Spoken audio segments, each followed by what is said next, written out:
In the name of the Father, and of the Son, and of the Holy Ghost. Amen. Dear family, our meditation today has its foundation in the dogmatic teaching of the Council of Trent, the unchanged and unchangeable truth of the one holy Catholic and Apostolic Church. Truth that no priest, no bishop, no cardinal, and no pope can change. They cannot change the truth that if you are in mortal sin, then before receiving the Holy Eucharist, the body, blood, soul, and divinity of our Lord Jesus Christ, you first must go to sacramental confession, period. Trent continues, moreover, if anyone shall presume to teach, preach, or obstinately assert, or in public disputation defend the contrary, he shall be eo ipso, by the thing in and of itself, excommunicated. And for the record, dear family, get this straight. When the dogmatic Council of Trent said anyone who presumed to teach or preach otherwise than this truth shall be automatically excommunicated. And dear family, that anyone includes any priest, any bishop, any cardinal, and any pope. With that truth then clearly front and center in your mind, I don't know how it could be any more clear, let us ponder the old fable, The Emperor's New Clothes, where everyone, including the emperor, was guilty out of ignorance, cowardice, and or fear of not speaking the truth, and allowed themselves in preposterous groupthink to pretend that the emperor actually was wearing clothes. Until finally, the stupidity of their actions and the cowardice of their actions were exposed by the words of one child who finally spoke up and spoke the truth. Why, he's not wearing any clothes at all. Today, this day, we have an update on that old teaching fable, and it is called Bergoglio's New Clothes, and how the voice of truth exposes the truth that Jorge Bergoglio is not a pope. Let us begin by asking a simple question. Can the Dalai Lama be a pope? The answer, no, because he is not Catholic. Can Martin Luther's successors, or any leaders of something like, depending on who's counting, 47,000 different denomination schismatic groups, can they be a pope? No, because they are not Catholic. Can any imam or rabbi be a pope? No, because they are not Catholic. Can Jorge Bergoglio be a pope? No, because he is not Catholic. He is a wolf in sheep's clothing. He is a fraud, an imposter. But do not take my word for it. You never have to take my word for it. But all of us do have to take Jesus' word for it. In Matthew 7:15 through 20, Jesus the Lord taught us to watch out for false prophets. They come to you in sheep's clothing, but inwardly they are ferocious wolves. By their fruit you will recognize them. A good tree cannot bear bad fruit, and a bad tree cannot bear good fruit. Thus, by their fruit you will recognize them. And in 2 Timothy 4, St. Paul wrote, for the time will come when people will not tolerate sound doctrine, but following their own desires and insatiable curiosity, will accumulate false teachers and will stop listening to the truth. So our Lord Jesus, St. Peter and St. Paul all warn us to watch out for the false shepherds, the false prophets, the vipers. And we can tell exactly who they are by the bad fruit they produce. Let us use the brains God gave us and realize Satan is not going to come barging through the front doors ablaze in fire, openly scorching everything in sight. No, that's not the way he works. Satan is going to infiltrate and insinuate himself into the hierarchy, just like Jesus, Peter, and Paul said. Who will use Satan's insidious and seductive language, just like he did in the garden. Oh, surely you will not die.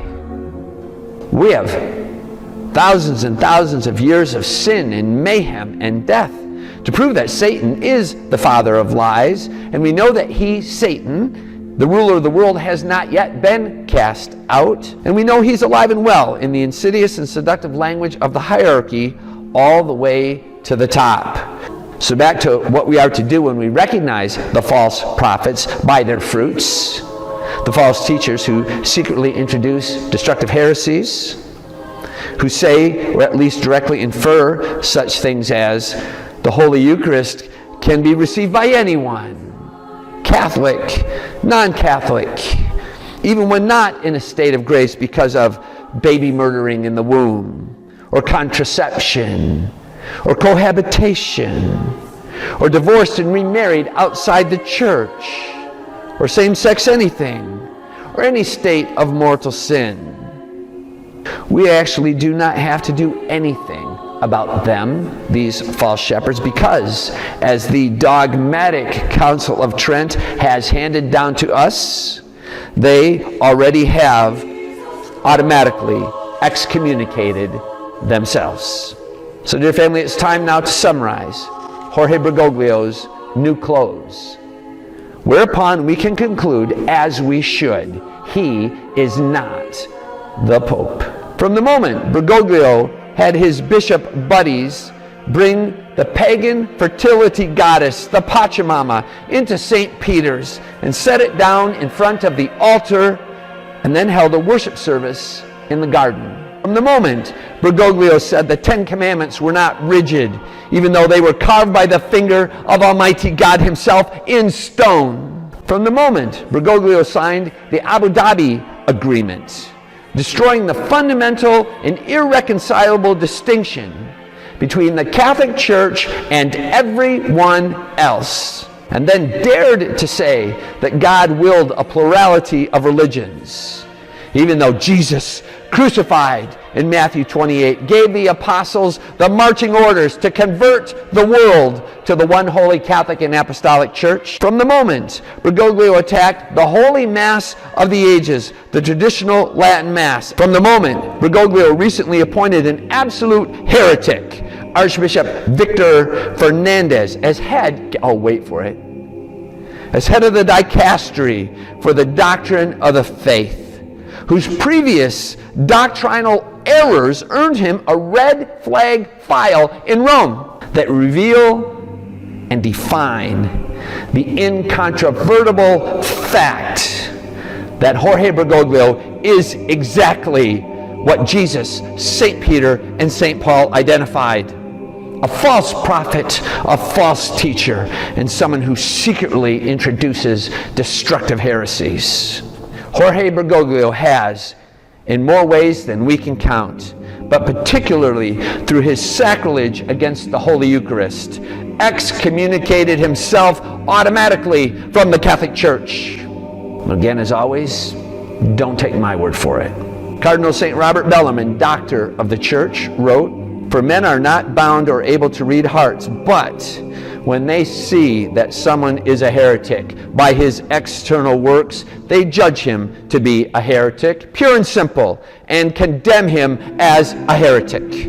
Go look at De Romano Pontifice, Book 2, Chapter 30. Salam damai dan sejahtera bagi kita semua. Video tadi adalah cuplikan dari pernyataan kontroversial Father James Altman yang dengan tegas menyatakan Jorge Bergoglio bukanlah seorang paus dalam sebuah videonya yang diunggah kurang lebih seminggu yang lalu. Father Altman adalah seorang imam Katolik di Keuskupan La Crosse, Amerika Serikat, yang kurang lebih 2 tahun lalu disingkirkan oleh uskupnya akibat keberaniannya mengatakan kebenaran. Sejak saat itu, popularitas Father Alman terus meningkat sebagai seorang imam yang berani menyatakan kebenaran dengan tegas. Tapi pernyataannya dalam video yang menolak Paus Fransiskus menjadi kontroversi yang banyak dibahas oleh berbagai channel Katolik. Sebagian tetap mendukung ketegasan sikap tanpa komprominya. Tapi sebagian lainnya mengatakan sikap Father Alman sudah melampaui batas. Terlepas dari kontroversi yang terjadi, pernyataan Father Alman telah menambah panjang daftar para klerus yang langsung ataupun tidak langsung mulai bersuara kritis dan berani menentang Paus Fransiskus. Misalnya, Uskup Agung Vigano, Uskup Athanasius Schneider, Kardinal Gerhard Müller, Kardinal Raymond Burr, Uskup Joseph Strickland, dan lain-lain. Itu semua menandakan adanya krisis serius yang terjadi di Gereja Katolik selama masa kepausan Paus Fransiskus. Krisis ini diperkirakan akan semakin meningkat menjelang diadakannya sinode para uskup di Vatikan dalam rangka agenda sinode untuk sinodalitas yang digagas Paus Fransiskus. Banyak orang Katolik, terutama kaum tradisionalis, sangat khawatir sinode para uskup pada bulan Oktober nanti akan menghasilkan keputusan kontroversial yang semakin menjauhkan Gereja Katolik dari ajaran iman para rasul. Bagaimana dengan para uskup dan imam-imam Katolik di Indonesia? Sayangnya harus kita akui bahwa di Indonesia kita tidak memiliki uskup atau imam-imam berkualitas yang berani menyuarakan kebenaran. Kemurtatan besar dalam bentuk berbagai upaya perubahan ajaran sedang terjadi di Gereja Katolik, khususnya di era Paus Fransiskus. Namun para gembala Gereja Katolik di Indonesia, baik kardinal, uskup ataupun imam sampai hari ini, tidak satu pun yang bersuara untuk mengingatkan umatnya. Mereka sepertinya lupa pada nasihat Paus Santo Felix III yang mengatakan, diam terhadap kesesatan sama dengan mendukungnya. Dalam Injil Tuhan berkata, jika mereka ini diam, batu ini akan berteriak. Lukas bab 19 ayat 40. Jika para uskup dan imam diam, maka biarlah kita yang hanya umat awam bersuara lantang menyatakan kebenaran di tengah krisis yang sedang terjadi di Gereja Katolik saat ini. Tapi bisakah umat awam menyatakan kebenaran dengan menentang hierarki? Tentu saja bisa. Dalam sejarah gereja tercatat, Eusebius dari Dorylaeum sejak masih awam telah bersuara lantang menentang kesesatan Patriark Nestorius di abad 5. Pengajaran sesat Patriark Nestorius akhirnya dinyatakan sebagai ajaran bidat dalam Konsili Chalcedon tahun 451 Masehi. Jadi, belajar dari sejarah gereja, sebenarnya kita sebagai umat awam dapat menyuarakan kebenaran dengan menentang para imam, uskup, kardinal bahkan paus jika mereka menyimpang dari ajaran iman para rasul. Kembali pada kasus Father Alman. Keberanian dan ketegasannya menentang tindakan, perbuatan dan pengajaran bidat dari Paus Fransiskus tentu layak mendapatkan apresiasi.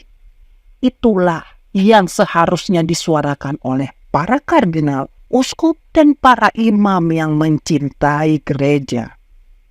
Namun sayang, keputusannya untuk menolak kepausan Fransiskus tidak dapat kita benarkan. Itu menempatkan Father Alman pada posisi sede vacantis yang membahayakan iman dan ikut merusak kesatuan gereja. Jika Father Alman konsisten, semua paus setelah Paus Pius XII sebenarnya telah terjatuh dalam bidat dan harus ditolak. Maka sede vacantis yang konsisten umumnya menolak kepausan Paus Yohanes 23 sampai dengan Paus Fransiskus. Tapi dengan posisi sede vakantis tersebut, berarti sekarang sudah tidak ada satupun kardinal yang valid dan dapat memilih seorang paus. Itu artinya sudah tidak mungkin lagi ada paus di Gereja Katolik. Ini bertentangan dengan janji Kristus yang mengatakan gerejanya yang didirikan dengan Petrus sebagai pemimpinnya akan terus ada sampai akhir zaman. Matius bab 16 ayat 18. Posisi sede vakantis juga membuat doa Tuhan Yesus kepada Bapaknya agar iman Petrus tidak gugur dan setelah insaf ia dapat menguatkan saudara-saudaranya. Lukas bab 22 ayat 32 menjadi tidak terkabul. Ini jelas mustahil. Selain itu, posisi sede vakantis juga bertentangan dengan pesan Bunda Maria di Fatima yang mengatakan akan ada seorang paus yang mengkonsekrasi Rusia sesuai permintaan. Faktanya, sampai hari ini, konsekrasi Rusia kepada hati tak bernoda Bunda Maria belum pernah dilaksanakan sesuai permintaan. Itu artinya paus Gereja Katolik yang valid pasti tetap ada, setidaknya sampai permintaan Bunda Maria untuk mengkonsekrasi Rusia terlaksana. Sementara itu, posisi sede vakantis yang konsisten jelas menyatakan tidak ada lagi paus yang valid sejak Paus Pius XII. Itu membuat posisi sede vakantis tidak sejalan dengan pesan Bunda Maria di Fatima. Intinya, posisi sede vakantis bukanlah posisi yang benar dan dikehendaki Tuhan. Petrus sebagai paus pertama pernah dihardik Tuhan Yesus sebagai iblis karena kesalahannya yang lebih memikirkan kehendak manusia daripada kehendak Tuhan. Matius bab 16 ayat 22. Petrus juga telah menyangkal Tuhan Yesus hingga 3 kali. Matius bab 26 ayat 69 hingga 75. Tapi itu semua tidak membuatnya kehilangan posisi sebagai pemimpin para rasul. Maka memang dimungkinkan bagi seorang paus terjatuh dalam kesalahan ataupun kesesatan, namun tetap menduduki jabatannya sebagai pemimpin gereja. Persoalannya, apakah dengan demikian kita harus menerima kenyataan dipimpin oleh seorang paus yang bidat? Untuk memahami persoalan ini, kita bisa mengambil tipologi Nabi Daniel di masa pembuangan Babel. Pembuangan Babel itu sendiri adalah tipologi keadaan Gereja Katolik setelah Konsili Vatikan II, di mana orang-orang yang setia pada iman harus hidup sebagai kaum minoritas di tengah berbagai kesesatan konsili. Kesetiaan iman tanpa kompromi dari Daniel dan teman-temannya yang hidup di tengah kaum pagan Babel dapat menjadi tipologi yang tepat bagi kita yang berusaha tetap setia pada iman para rasul di tengah Gereja Katolik yang sedang dikuasai ajaran sesat Konsili Vatikan II. Begitu juga Daniel yang tidak hanya mengakui kekuasaan raja-raja Babel yang pagan, tapi juga setia mengabdi pada mereka, dapat menjadi tipologi bagaimana kita juga harus tetap mengakui para paus dan hierarki Gereja Katolik yang sah, meski mereka sudah tidak lagi setia pada iman. Tapi ketika raja-raja Babel tersebut memerintahkan sesuatu yang bertentangan dengan iman, Daniel dengan berani menolaknya, meski untuk itu ia harus mendapatkan hukuman. Itu pun dapat menjadi tipologi bagi kita untuk menolak ajaran dan perintah dari hierarki, bahkan paus sekalipun yang bertentangan dengan ajaran iman para rasul. Jadi memang kita harus menerima kenyataan pahit untuk mengakui dan menerima kepemimpinan paus yang sudah menyimpang dari iman yang benar. Namun, di sisi lain kita pun harus berani menolak tegas semua perintah dan ajarannya yang menyimpang dari ajaran iman para rasul. Itulah yang dikehendaki Tuhan sebagai bagian dari ujian yang harus kita jalani sebagai sisa umatnya yang setia. Dengan tetap mengakui paus, kita ikut menjaga Gereja Katolik tetap satu Dan dengan setia pada iman para rasul, kita ikut menjaga gereja Kristus tetap eksis sampai akhir zaman. Selain itu, masalah utama dari krisis yang terjadi saat ini bukanlah Paus Fransiskus. Seperti yang berulang-ulang kami sampaikan, menempatkan kesalahan semata-mata pada Paus Fransiskus bukan hal yang bijak. Paus Fransiskus tidak lebih hanyalah manifestasi paling jelas dari kesesatan yang dihasilkan oleh Konsili Vatikan II. Upayanya yang keras kepala untuk mengubah ajaran gereja tidak lain adalah penerapan dari Dei Verbum 8 yang mengajarkan bahwa doktrin gereja terus berkembang menuju kepenuhan kebenaran. Dan sama seperti kebanyakan orang Katolik, Paus Fransiskus adalah korban dari kesesatan Konsili Vatikan II yang perlu kita doakan agar segera terbuka pada kebenaran Roh Kudus. Mari kita tidak kehilangan fokus untuk tetap setia pada iman para rasul dengan menolak Konsili Vatikan II dan semua pembaharuannya yang sesat. Itulah akar dari krisis yang terjadi di gereja Katolik sejak setengah abad terakhir. Sementara itu, mari kita juga tetap menjaga kesatuan gereja Katolik dengan tetap mengakui kepemimpinan Paus Fransiskus seperti yang diteladankan Daniel yang tetap mengakui dan mengabdi pada Raja-Raja Babel. Terima kasih atas perhatian Anda. Viva Christus Rey.